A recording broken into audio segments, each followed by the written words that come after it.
Thanks for joining us from the Ohio AgNet Voice You Know with the News You Trust studio, sponsored by BASF, where you can count on the trusted performance of Alivo seed treatment to protect your soybean crop.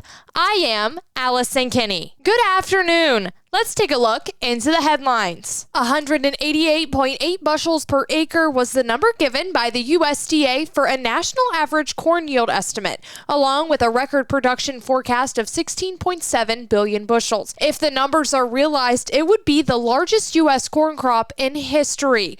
Craig Turner, a commodity risk management consultant for StoneX, said he's still trying to digest the numbers. Man, but 97 million acres and a 188 yield. I mean, to get that kind of yield on that amount of planted acres really is as bearish as a scenario as one could concoct in their imagination. And here we are, and we're not that far below $4 in December. It feels like we're gonna make a bottom here at some point in the end of August. Tyler Schau, Chief Financial Officer at agmarket.net, said a huge corn number was a big surprise. You had to do a double take. Number one, first, I had to do a few pre-report interviews, and they asked what everyone was going to be looking for. And I said, well, most likely the headline number is going to be yields. And obviously that was a whoa moment. Not only did they come in high, they came in higher than the highest level of any analyst expectations. And a reminder that a lot of analysts got mocked for coming out with some of those high expectations on yields. So I hate to see the blowback we're going to see over the next few days on this one. He said the increased acres was another huge surprise. The second take that I think you kind of did in the corn was all of a sudden you glanced and you looked at the production and the math didn't add up. No one was talking about an increase to acres. You take those two alone, you just increase production by 1 billion bushels. And I think if there's one more kind of takeaway from today, it's that we increased production by 1 billion bushels on the August WASDE, and corn was only down 12-13 cents at the end of the day. If the predictions come true, the total would be 1.4 billion bushels more than the previous record for corn harvest set in 2023-2024. Now let's check in with our weekly update from the Ohio Soybean Council and your checkoff dollars at work. Well, joining me today is Don Weiss. Don currently serves in multiple roles with the United Soybean Board as chair of the USB Audit and Evaluation Committee. He's also been very active in other committees. Don, a farmer in Northeast Indiana. One other group that you've served in a leadership capacity deals with the committee looking at supply and the action team there.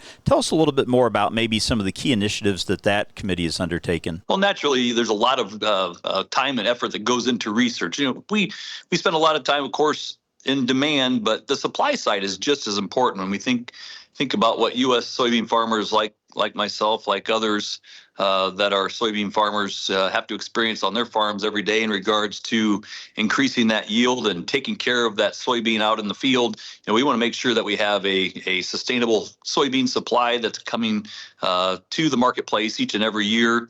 At the same time, giving the farmer the best chance for success. So it's important that we focus on supply and differentiation. One program that's near and dear to my heart, we have acres on our own farm, and that's the high oleic soybean. Of course, a lot of farmers in Ohio have that on their farm as well. So being able to bring a differentiated product that's paying a farmer a premium. You mentioned the tight margin environment.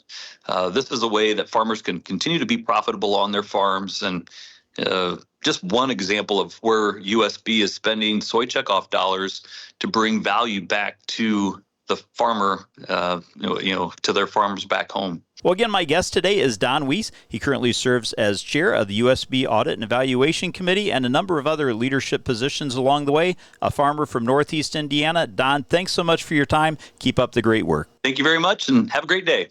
Now back to the headlines. Livestock trade throughout the U.S. ports of entry along the southern border are still closed due to the spread of New World screwworm in Mexico. The question is now when the border may reopen.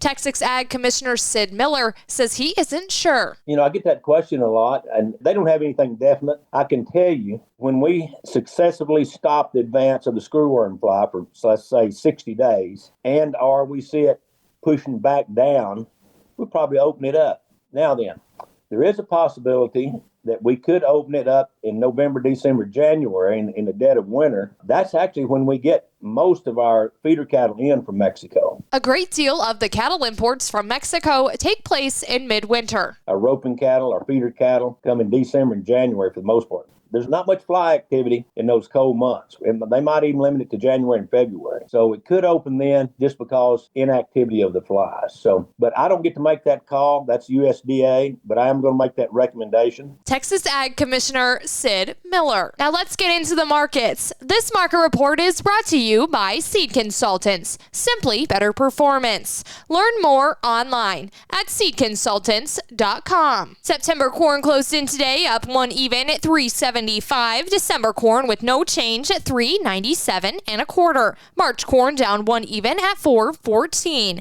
August soybeans down 15 even at $10.08 1/2. November soybeans down 15 3/4 at $10.28 1/2. September wheat down 3 3/4 at $5.03 1/2. And December wheat down 3 3/4 at $5.28 1/2.